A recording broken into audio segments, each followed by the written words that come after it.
What if the awesomeness of your supervisors and managers was a competitive advantage for you to attract and retain talent?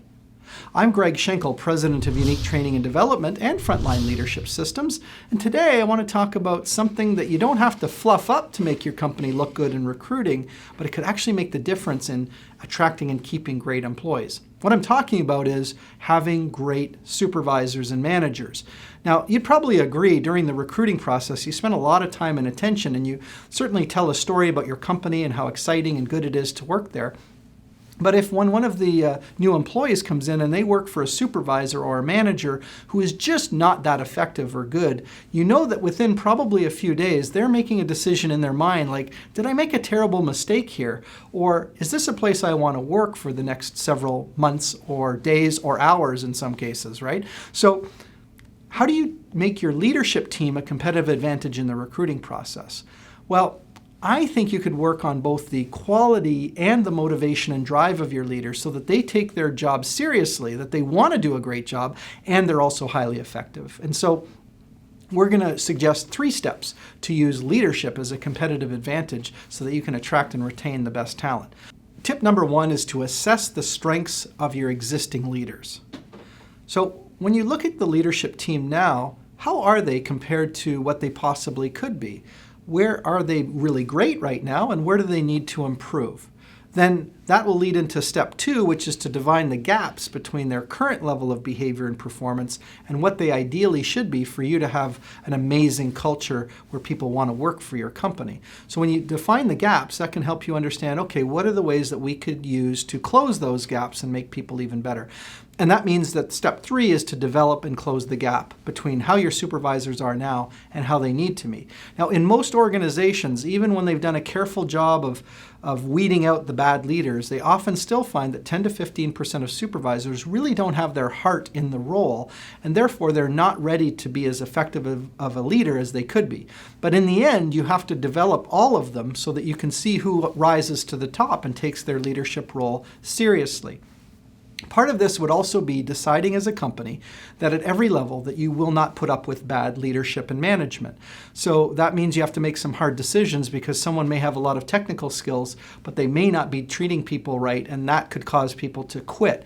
And so if you're noticing a lot of turnover in a given department or division, and you know that it probably has to do with the strengths or weaknesses of the supervisor or manager, you need to make some decisive choices there, because to keep employees exposed to those kinds of bad leaders is not very good. On the flip side, if you can work with improving the skills of your supervisors, you can probably begin to tell people that this, in fact, they'll tell each other, or the workers will tell other people outside the company, this is a company you want to work for because they treat you with respect, they are clear in what they expect from you, and they give you the skills, the tools, and the resources to do the job. And who can ask for anything more? So in the talent war, to attract and retain the type of people that you need to be successful, both in the short and the medium term, but also in the long term, look to the strength of your supervisors and make a decision to upgrade them so that you can upgrade the experience of employees as they work for your company. Hey, thanks guys. You're doing a great job as always. Hey, I'm Greg Schenkel from Unique Training and Development and Frontline Leadership Systems, and you saw a little bit of our Hollywood magic back there where we've taken our back storage room and made it look like a factory floor. And I wanted to show you our virtual training studio because this isn't your typical Zoom-delivered training with an instructor fumbling over sharing their screen. So let me show you our training studio, give you a behind-the-scenes tour. So the first stop is actually our second studio. This is the studio that we use when our main studio is in production, because we actually have enough demand where people will hire us to do 2 sessions at the same time. So in here, what you'll notice is we've got multi-high definition cameras, state-of-the-art sound system, so that the look and feel from your desktop and your participant's desktop will be amazing and highly engaging. Now, next to this studio, we've actually set up a supervisor's office, a simulated supervisor's office. And what we're doing is we're hiring actors so that they can come in and reenact actual situations where there might be interactions between a supervisor or frontline leader and one of the employees. And of course, we'll have them do it the wrong way, partly for humor, and also the right way so that your team can see all the things that we're teaching them demonstrated in real life scenarios and situations. And of course, through special effects, we'll be able to simulate the look of a warehouse or a factory in the background.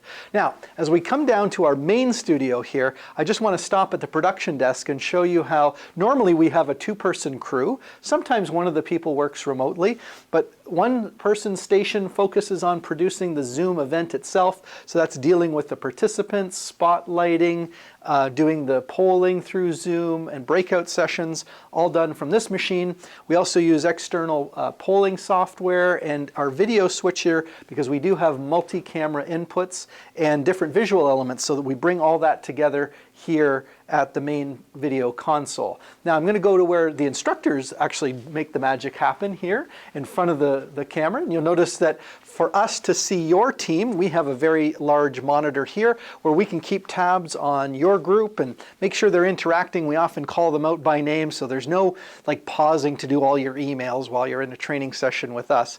And of course we have high definition sound, multi-high definition cameras. So in the end, this training is virtually, as engaging as if we were there in person. We've created all the elements you need, and this is the perfect way of delivering training in shorter increments to people that may be spread out in multiple locations. So if that's something that we can help you with, be sure to connect with us through our website at uniquedevelopment.com. We look forward to being your partners in leadership development.